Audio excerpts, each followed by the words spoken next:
ito pong hearing na ito ay hindi para kitilin o isuppress yung freedom of speech nila. Wala ho kaming ganong layunin.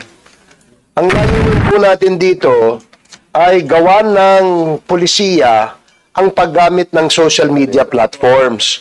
Dapat po meron tayong disiplina, meron tayong code of conduct, meron tayong ethics sa paggamit nitong social media. Hindi yung pagbukas mo ng social media, magmumura ka.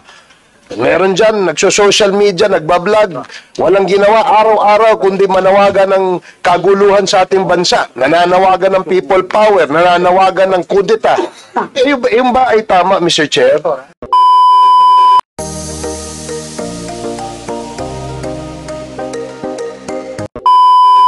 Pakinggan natin itong sa Ted Filon and DJ Chacha. Representative ng Surigao del Norte, Congressman Ace Barbers. Kong Ace, magandang umaga po, sir. Okay. Good morning. Oo, Kong Ace, may mga may agad pong nagtaas ng kilay nung mabanggit nyo yung kaisipan na baka napapanahon na napag-aralan na humingi ng prangkisa sa Kongreso yung mga social media platforms. Ano yung hinuhugot? Alam nyo kasi, gusto nila kasi mangyari na ang mga social media platforms magpaano ng prangkisa. Kagaya ng YouTube. Saan ba yan? Sa US yan. Ang Facebook, nasa US yan. Di ba? Bakit po kailangan i-required na ng prangkisa? Kapag kasi ganito kasi yan No, ayaw kasi nila na sila ay nababatikos. Ayaw nila na sila ay napupuna. No, lalo na 'di ba sa pagka may nakita kang issue about dito sa isang politiko, pinopost yan, kumakalat. Ayaw nila lang may nabubuking sa kanila. Ito may nakita ko kay kay Joey De Vivere. Involved. Involved, no, pero ito nakita ko sa post ni Joey De Vivere na di umano yung asawa nito si Congressman Barbers di umano ay mayroong kaso na worth kung di ako nagkakamali 39 million yata. Ewan ko lang hindi ko masyado maano eksaktong amount Nakita ko sa post na yun sa post ni Joey. Ayaw nila naman gano'n kasi may nakikita sa kanila. Ayaw nila lang may nabubuking sa kanila tapos pinapalabas nilang fake news. Gusto nila kasi hindi sila babatikusin. Kahit na may mali, dapat wag pupunahin. Kaya gigil sila sa mga vlogger na kagaya nitong 40 vloggers na pinatawag nila.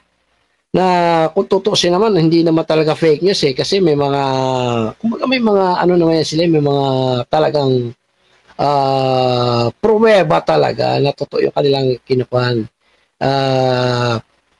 pinopost, kanilang binibigyan ng opinion, totoo di ba?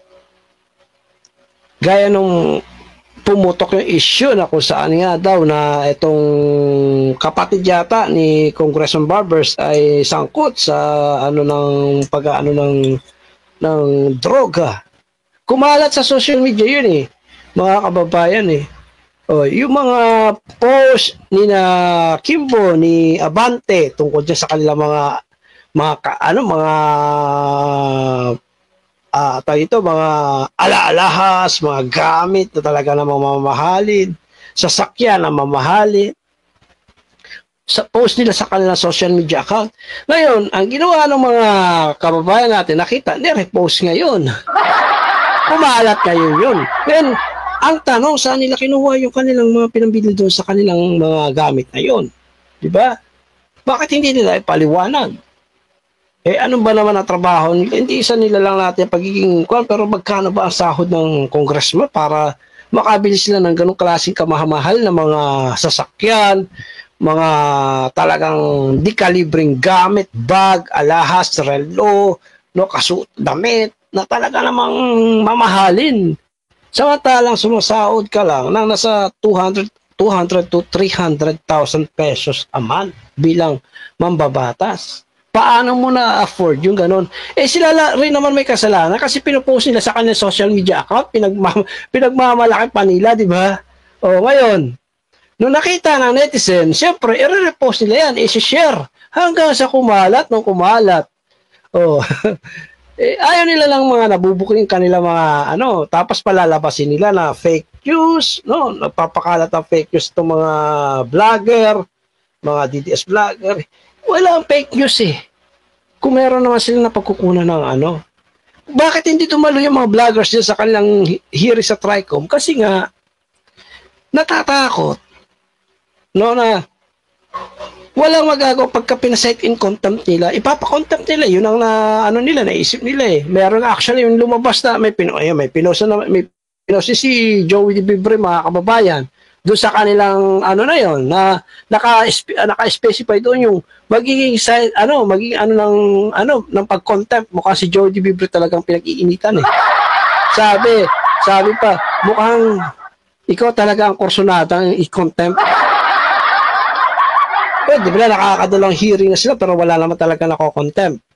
Muntik na nga yun si pangalan nun, yung abogagong abogagong kay Marcoleta. Di ba? Muntik ka na kung siguro kung may kakampi lang doon si Congressman Marcoleta, na-contempt yung taong yun eh. Pero mga kababayan, ang problema kasi sa mga kongresista natin, no? Pagka nagpatawag sila ng tapos ikaw resource person ka, pag hindi mo na nila nagustuhan ang isasagot mo sa kanila, may kalalagyan ka. Kaya hindi dumalo yung kwan. Ang balita natin, na raw yung show cause order na raw yung mga vloggers na yun eh. Malalaman natin kung anong gagawin aksyon ng mga vloggers na pinatatawag nila. Kasi lumapit naman sa Korte Suprema ang mga vloggers at humingi na sila ng para, di ba, para tantanan sila ng TRICOM. Gutang kaisipan na ito. Well, kasi Ted, itong social media ngayon, magandang umaga nga pala sa inyo at sa ating mga kababayan. Alam nyo kasi, itong panukalang ito, isang opinion ito mula sa akin, sa ilang kasamahan ko sa committee, no? Nakita natin na itong social media ay isang bagong sektor ng public information dissemination efforts, no? Dapat malinis, walang fake news at hindi gawa-gawa lamang yung mga ibino-broadcast dito. So naniniwala kami na kapag dumating ang panahon na pag-aralan natin na baka sakaling kailangan nating hingian ng prangkisa itong paggamit ng itong mga social media platforms pumapasok sa atin, no? Of course, merong hindi sasang-ayon dyan, Ted, no? Sasabihin nila kasi this is internet-based and global ito. Pero kung sa punto naman na kung sila ay kumikita rito at dahil sa dami ng mga Pilipino na gumagamit ng social media platforms na to, hindi ba dapat magkaroon ng regulasyon? Hindi ba dapat buwisan din yan mga yan? And the only way to do that is to pass a law. Yun ang aming paniwala, Ted. Opo. Eto kasi, hindi lahat nga ng mga content creator, vlogger, kumikita talaga ng malaki. Paano yan? Kung hindi ka naman monetize na channel mo, wala ka naman kinikita, obligado ko pa rin ba magbayad ng tax? Yeah. Sa kasi, sa YouTube, mukhang wala talaga pag-asa yung gusto ni Congressman Barbers. Alam mo bakit? Naka-base siya sa Amerika eh. So hindi mo yung pipigilan nila, wag na papatay na ng YouTube dito sa Pilipinas. Marami silang makakalaban ng mga Pilipino. Kasi ang mga Pilipino ngayon mas na pang manood sa YouTube kaysa sa free TV, di ba? Ano po ang inyong mga ang pinag-iisipan ditong platform na yun nga na maaaring pag-aralan, hindi pa naman to pinal, no, pag-aralan na humingi ng congressional franchise? Anong mga platform po, sir? alam natin kasi na yung YouTube, halimbawa, no, ito ay nakakapag-monetize sila, no, nung kanilang yung mga certain number of subscribers, kapag umabot ito sa kanilang threshold, ika nga, nakakapag-monetize o nako-convert to cash yung kanilang mga pinopost or yung mga content online. So, YouTube. Ito kasi, hindi porket monetize kumikita, di ba? Hindi lahat ng monetize na YouTube channel ay kumikita. Ngayon, magkano kung may monetize, magkano lang kinikita ng bawat ng bawat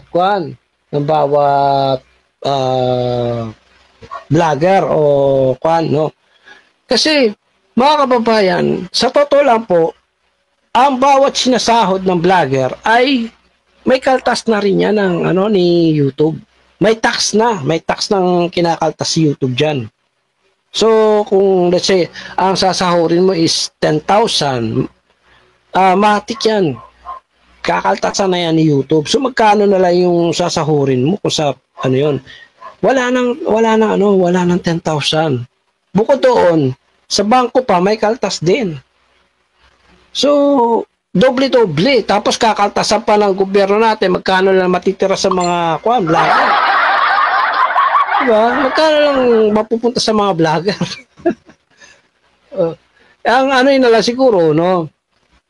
Pwedeng parang business na lang din na mayroong siguro. Pero alam ko, mahirap eh. Dahil alam yung bakit? Wala talagang kinikita ang mga vlogger kung tutuusin eh. Pasalamat na nga lang sa mga political vlogger, pasalamat na nga lang eh, yung iba nagpapalipad talaga. Doon kumikita. Pero yung sabing, yung viewers, gaya nito, may nanonood sa akin. Mostly ang mga viewers ko dyan ay nag-i-skip ng ads. Hindi lahat hindi kagaya nung ako ay nasa Kalingap. No? Walang skip ads doon eh. Hindi sila nag-i-skip na ads. Tsaka, lagi may mga lumalabas na non-skippable ads. So, okay lang. Maganda yung ganon. Pero dito kasi mga kababayan talaga, pagdating sa political, hindi lahat ng mga nanonood sa iyo, hindi porket sila ay mga DD supporters, talagang masasabing hindi sila nagno-skip ads sila. Mostly kasi dyan nag-i-skip ads. Kaya ako ilang live stream ko umabot na ng 10,000, magkano lang, wala pa $1. Hindi pa umabot na $1 yung kinita ng live stream ko. Pero okay lang naman yon kasi nga, gusto lang din natin ipakita yung suporta sa PDP, senatorial slate, siyempre sa kay BP Sara, kay PRRD. Yun lang. Maswerte na lang tayo kung maswerte na lang kung may magpapalipad. Kaya lang ang palipad naman, magkano din naman ang yung kaltas ni YouTube. Kalahati, minsan nga, malaki pa sa kanya. Kaya yung sinasuggest ni Kong Barbers para maobliga ng tax. Siguro, naalala ko kasi ito si Senator Bong Revilla may panukala siyang isulong yung batas na ng obligahin ng tax ang bawat vlogger. Dapat siguro merong amount. Let's say, yung isang vlogger kumikita na siya ng 300,000 pataas, yun siguro ang dapat ng tax. Pero yung mga katulad namin, magkano ng barya-barya? Barya-barya, kaya nga po mga kababayan, sa akin talaga, medyo busy rin ako ngayon kasi malapit na mag-open yung aming business na, yung aming canteen. Oo. At salamat sa Panginoon kasi yung isang channel ko, malaking tulong na doon ko makukuha yung pampuhunan ko. Yung isang channel ko kasi, yung backup channel ko, mas maganda ang views ngayon. First time ko nga lang nakaranas doon na hindi dito sa aking YouTube channel na Kuya Rans TV. Hindi ako nakaranas dito na umabot ng 400,000 views. Hindi ako nakaranas dito. Doon sa isang channel ko talagang talagang umabot na. At until now po mga kababayan talagang nagkaka-views pa siya na baka umabot pa ng 500,000 views. Lahat ng ina-upload ko talagang maganda ang views. Hindi kagaya dito, wala. Kahit ka sa live yun, wala eh. Kasi nga, nagkakaroon ako ng problema dito eh. Tapos, maanohan ka pa ng tax. Naman pupunta sa vlogger. Masakit kayo mag-ngal. Masakit sa lalamunan. Tapos kakaltasan pa ng tax. Wala naman kami, ano, alam naman namin, ang employer naman namin sa US, di ba? Hindi naman sa Pilipinas. Oh. Mhm. Yung Facebook, meron ding monetization dyan. Siguro yung Instagram, no? But bottom line kasi, Ted, no? Itong mga platforms na to, ang lagi nilang dinadahilan na sila ay US-based, sila ay Singapore-based. Pero, ang nag-advertise naman sa kanila may mga Pilipino. At dyan po sila kumikita, no? Dun sa kanilang pagbibigay ng ads dito sa platform na ginagamit din ng mga social media actors or yung mga sinasabing vloggers. So, sa ganung punto, nakita natin na posible naman na bakit naman ang kumikita yung abroad? Ba't hindi naman kumikita dito yung Pilipino? Yan kayo eh. Paano ko ang vlogger na sa ibang bansa, sisingilin nyo para sa tax? Hindi, ito kasi, no, pinapunto kasi dyan niya, no, para daw, siguro para matrace talaga nila, no, ang bawat, bawat vlogger. Matrace nila, makilala nila, no, kung naka-register ang isang, for example, no, may prangkisa ang isang YouTube may prangkisa. So lahat ng mga vlogger doon mare-required na mag-ano ng tax. Doble-doble na nga ang tax. So dapat hindi kami kaltasan ni YouTube doon. 'Di ba? Dapat hindi kami kaltasan ni YouTube sa US. Dapat dito kami kaltasan sa Pilipinas. Pero malabo talaga sinusuggest ni Congressman Barbers. Kasi unless na talagang ipagbawal nila ang ang YouTube sa Pilipinas, marami na mga alma ng mga Pilipino kasi YouTube lang po mga kababayan sa totoo lang po, ilang porsyento ng mga Pilipino, palagay natin 70% ng mga Pilipino halos sa YouTube na lang nakatutok. Totoo yan. Ha? Totoo yan na halos 70% ng mga Pilipino ngayon ay baka nga magulat na tayo isang araw umabot na 90%. Yung mga television yan wala na. Hindi na bibigyan ng pansin. Kasi sa YouTube, maganda manood. Ha? Yung mga free TV nga, parang nababali, wala na Kasi kahit yung free TV, kagaya ng mga palabas sa, yung probinsyano, sa YouTube, napapanood na. Diba? Kung wala ka pambili ng YouTube, may cellphone naman, sa cellphone ka na lang manonood. Kailangan mo talaga ng data. Dito sila nakikinabang. Dito pinakamalaki yung market nila sa social media.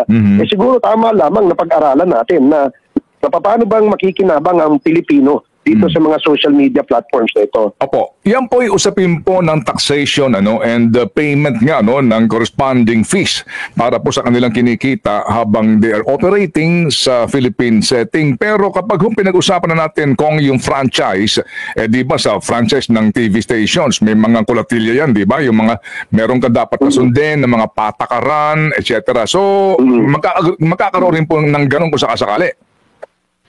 Yes, Ted. No? In fact, ang layunin nitong TRICOM ay magkaroon ng isang pamantayan at panuntunan ang paggamit ng social media. Ika nga, dapat magkaroon, number one, code of conduct ang mga actors dito. Gaya sa inyo sa broadcast media, kayo ay nasa ilalim ng isang regulatory body na KBP. Ganon din naman po doon sa mga manunulat, NUJP.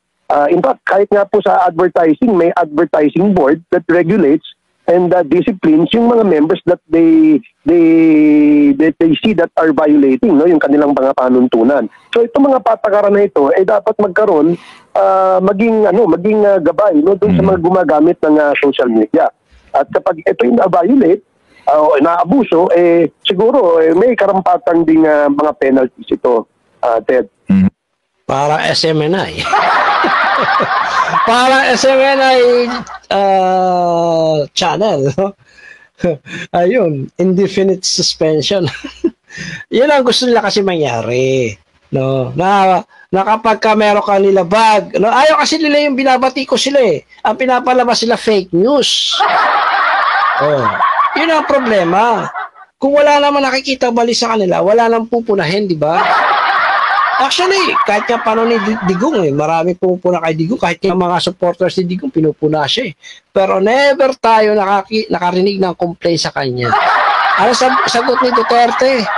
Karapatan man nila yan. Meron naman tayong freedom of expression, freedom of speech. Karapatan nila yan. Kung binabatikos nila ako, kasi may nakikita silang mali sa ginawa ko. Dapat ganun din sila eh. Kaso hindi sila papayag. Hindi sila papayag na ganun, mga kababayan. Kasi nga, marami kasi nakikita eh.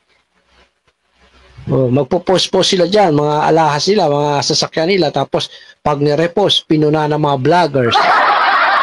Ayaw nila ng ganun. Itago nila, wag nila ipopost sa kanilang mga social media account at gawin nila private ang kanilang mga social media account.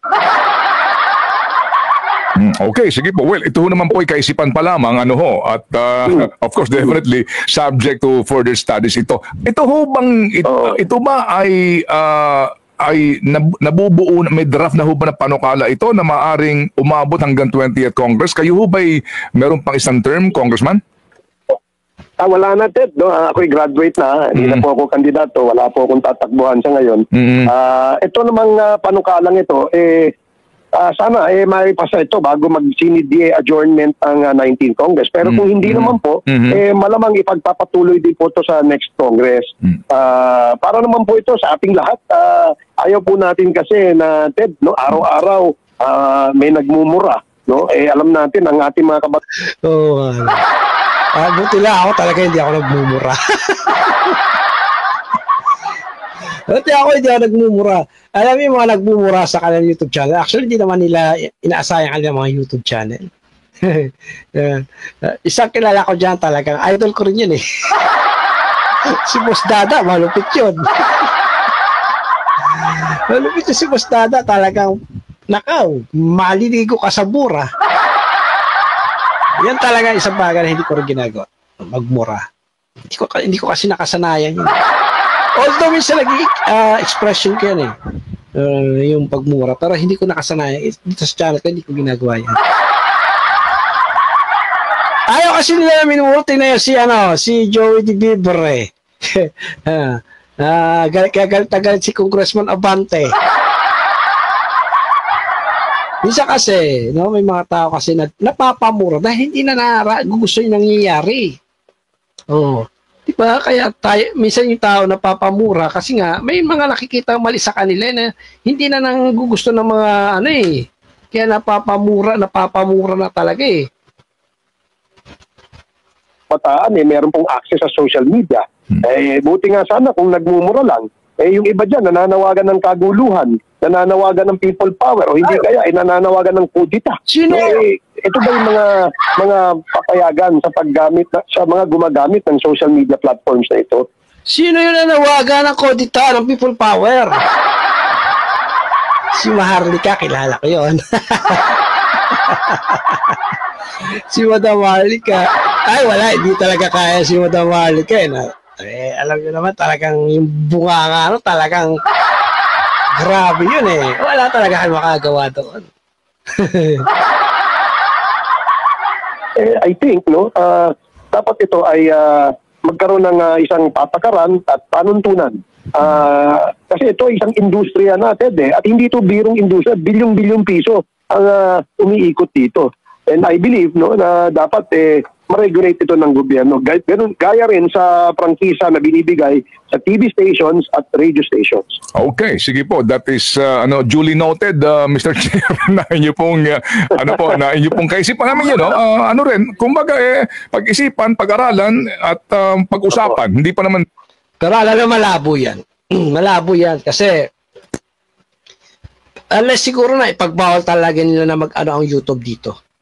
To penal. Sige. So sa ito lang po, yung subpoena ad testificandum na inilabas kahapon ng komite, how will you go about it? Na meron pong ilan na naghain ng petition sa Supreme Court, kine-question po ito. Paano ho yung kapag hindi sila sumunod sa subpoena, Congressman?